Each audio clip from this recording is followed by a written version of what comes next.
Hey, found a minute to talk about all of the thoughtful, very, you know, interesting comments that I got on the past day's videos. So this is going to be a Q&A where I go back and I talk about a bunch of the comments that you guys made. So let me take you there and show you what people. I'll answer as much as I can. Right? Just a second. So here we go. Right? Can you guys see this now? I think you can. Yeah, you can. Right. So the first one here is: given that you were Mr. Assault Guy, what kind of things will you try now? Will you dive even deeper into assault or go a completely new playstyle like artillery maxing? To be honest, I don't really know. Right now, I'm on a bit of a roll with cavalry. Cavalry is fun to play, and it's not it's not assault as such because I'm not playing Polish lancers. I'm playing skirmish cavalry. Um, so that might be a thing. Tanks. I've always run a lot of tanks. I had thought about doing more mechanized. So veterans SMGs loaded up in some kind of armored transport. We shall see what happens. I have got a couple of tournaments on my books for now. So this autumn, I'm going to the World Open War 3-man World Team Championship. So, and I at this point, I'm not sure what I'm going to run. So, yeah. So my best answer is I don't know, but I can say you'll probably never see me do artillery maxing, what I call gun lining or camping, which is a static type of play where you max out on long range weapons and you just sit in your deployment zone shooting. I find that to be very, very boring for me as a player. So I don't want to do that. So yeah. Right. Next one. Perhaps Alessio should have used one of his older concepts to fix this problem. Combat resolution with +1 for charging, +1 for high ground, +1 for outnumbering, +1 for defended obstacles, etc. Yeah. I've also seen that done in many game systems. That is something that could be done. However, we need to remember that the game system for bolt action is very intuitive, very easy. If you add stuff to it, if you add a lot of counting up, that was one of the things that they took away from going from V2 to V3 in shooting in ranges, right? They simplified. So I think philosophically they wanted to go a different way than that. So I don't think that was ever going to happen, but it is one of the ways that close combat could become more interesting for players, I think. And then here is one from the Dice Ghost. Hi again, Dice Ghosts. Good to see you back. I saw you posted videos again. Nice. Close combat. You have to you have to let them try to get you first, okay? No other aspect of V3 is as unbalanced as close combat. Have we forgotten about your favorite multi-rocket launchers? Yeah, a little bit we have, because the multi-rocket launchers have sort of gone away. I know that Warlord have tried to fix it multiple times and not really done so. But at this point, I'm not seeing a lot of multi-rocket launchers in tournament play. I know that you guys are the multi-rocket launcher beasts, but we have yet to see if you guys can come over and I can smash your faces while you try to smash mine. Anywho, I don't see multi-rocket launchers right now as being this unbalanced. There is something in what you say, of course, but right now, and the point with multi-rocket launchers is, of course, that multi-rocket launchers is unbalanced for the defender, right? For the non-active, the passive player. For the active player, it's really good, right? Close combat is not attractive for the player who has to choose it, right? So that is my point here. And with multi-rocket launchers, there are things that you can do as the passive player, which there is very few things you can do as the active player in a close combat. From a gameplay perspective, I get them doing assault simultaneously because nobody isn't going to fight back. Yes, I agree. I think from a gameplay perspective, I get them doing this. They want everyone to have fun, and I know that there were some combats in V2, especially like Gurkhas charging you, right, where you would never get to fight. It wasn't going to happen. Polish lances would wipe out inexperienced and regular units without them ever getting to fight back, and that's not fun. So what they wanted to do, I think what the intention was for Warlord games, they wanted to make sure that the defender had fun as well, right? Had something to do, had some sort of choices. I think they swung way too far. So perhaps, as you say, it needs to be sequenced differently. Yes, perhaps that would be one of the things that could be looked at. It certainly would make sense to like have a different sequencing. Yeah, so maybe like have the attackers go first in some sequences, in some circumstances, and then not remove the casualties because they like. So you have your full unit. You haven't lost anyone, but you at least everyone gets to fight before you take out. I don't know. Something could be done there, I think. Next one. What if the engineer rule? Oh, sorry about that. What if the engineer rule was changed from only ignoring defensive bonuses on buildings to just all terrain? That would make, for me, that would make engineers way more appealing because they would become the assault troops of the game, right? Would that mean that they would fight first? No, maybe not. In the rules, that would mean that they always fought simultaneously, which, I think is a fair way of doing it. I think perhaps that could also shift the internal balance between different aspects of the game, shooting and assault, quite a lot. So yeah, that is also one way that you possibly could do this. Next one here. There is a lack of command friction now, with the increased numbers of officers with a 2+, 4+ bonus.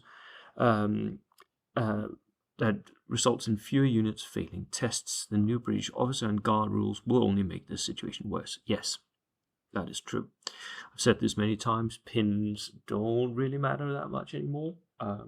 There's one place where command friction is really there, but it's a place where you can't really influence it, and that's on your vehicles, right? If your vehicle has 2-3 pins, and you take that test and you fail that test and you drive off the board, that is massive, right?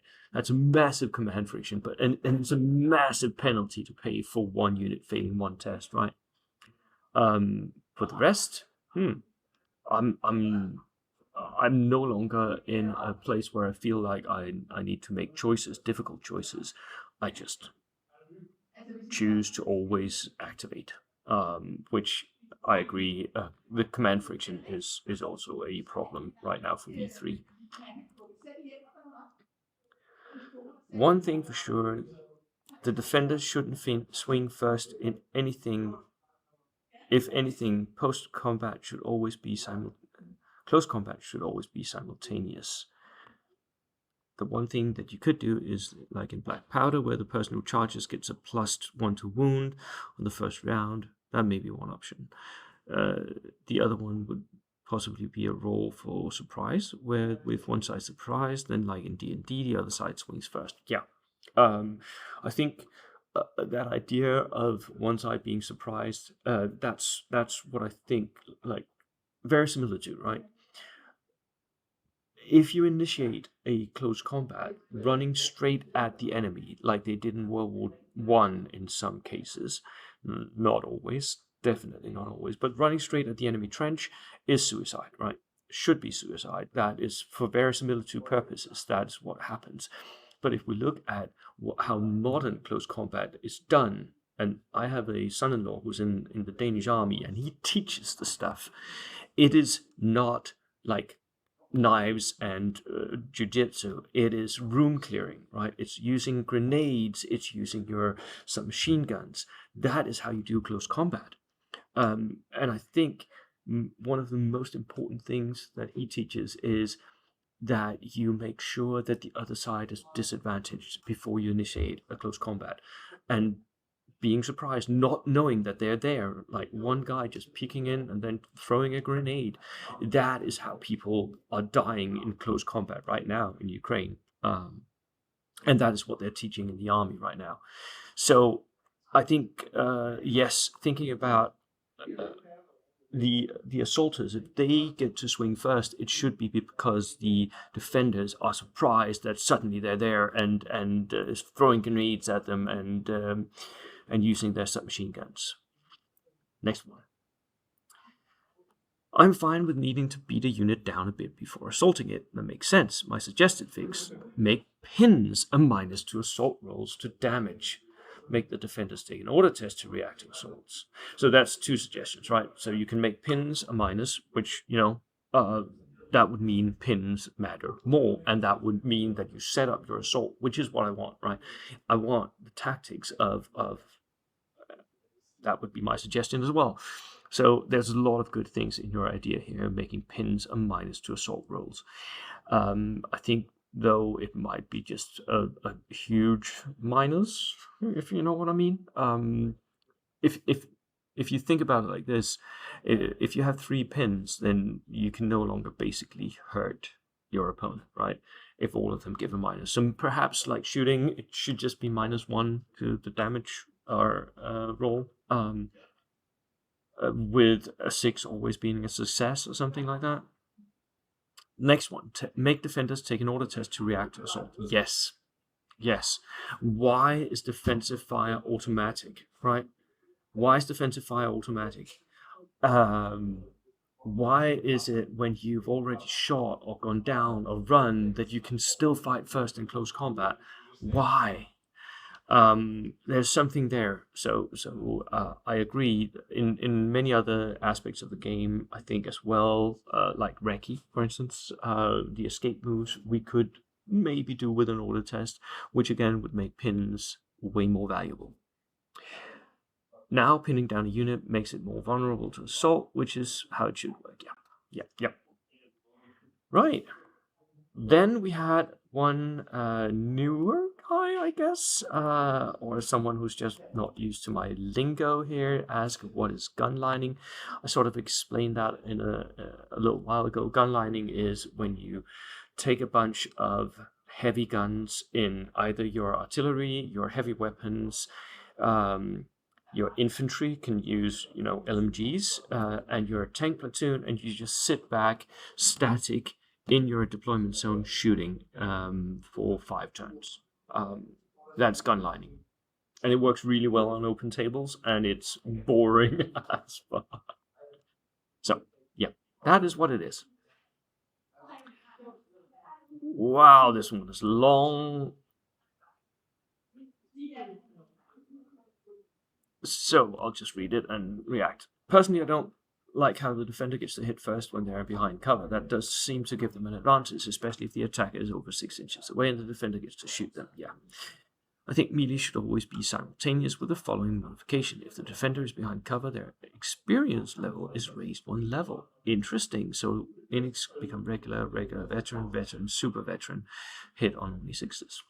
Interesting. That would give a defender a bonus for being in prepared position, but still allow the attacker to potentially melee with the entire unit. Yeah. This is another way of doing it I hadn't thought of, but yeah. The defensive bonus should only be allowed if the unit has 0 pins on it. Maybe harsh because now you're mixing both pins, but yeah, good. If the defender has any pins, they would fight using their normal experience level. Yep. Okay. This reflects the defenders being confused, less likely to fully take advantage of the cover. Right. This would also make assaults a little more realistic, as the assault usually takes place after a defensive position had been softened up. Exactly what we want, right? I think all of us want assaults to take place after a bit of softening up. The game often ends in a point-blank shootout now. Maybe the new cover system would work better with the old 3 different distances to hit. Yeah, I think it would. I think they simplified the ranged system, and I think that there is something good to be said for that, but I think it would work better with the old system. Yeah, I agree. Right. To me, the key to winning in V2 was always setting up and conducting successful close combats. It was, for me at least. Personally, I thought the balance was too much in favor of close combat.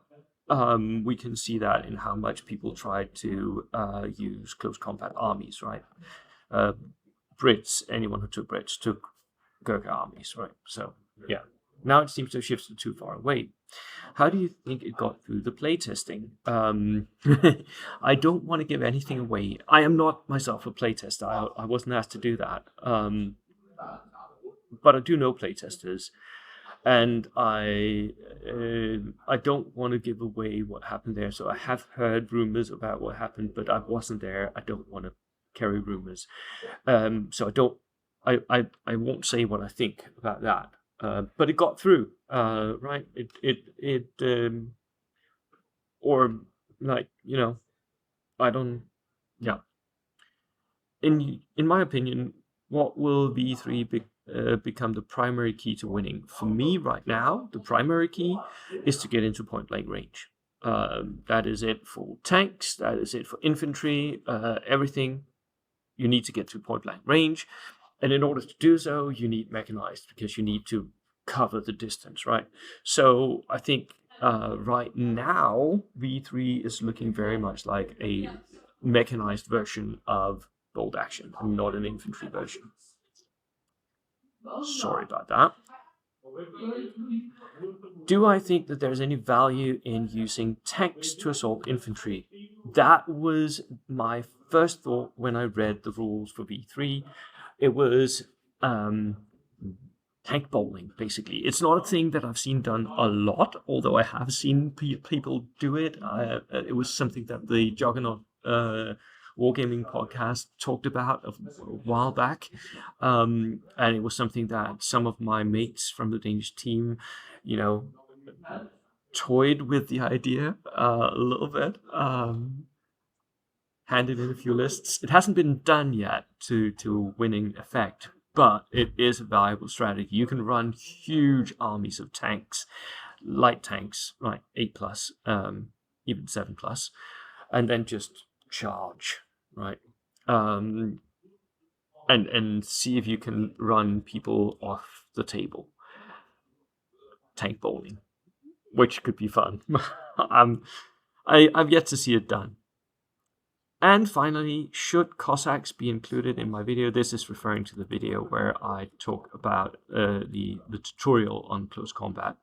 I don't specifically talk about Cossacks in that video. I think they should be included in the cavalry. They are a little bit better cavalry because they can, jump over fences, but they don't ignore defensive obstacles as such. So, I was just about to order mine. Yes, do. They're great fun. They can't take lances, unfortunately, which sucks. But they are great fun to run. I love my Cossacks. And, you can always say they're regular cavalry and not Cossacks if you don't want to pay the extra for the Cossack abilities. I find them to be great fun, and it's a great learning experience to run some sort of cavalry. Cossacks are just a little bit better. That's it. Thank you all for commenting, and yeah, I'll see you in the next video. Cheers.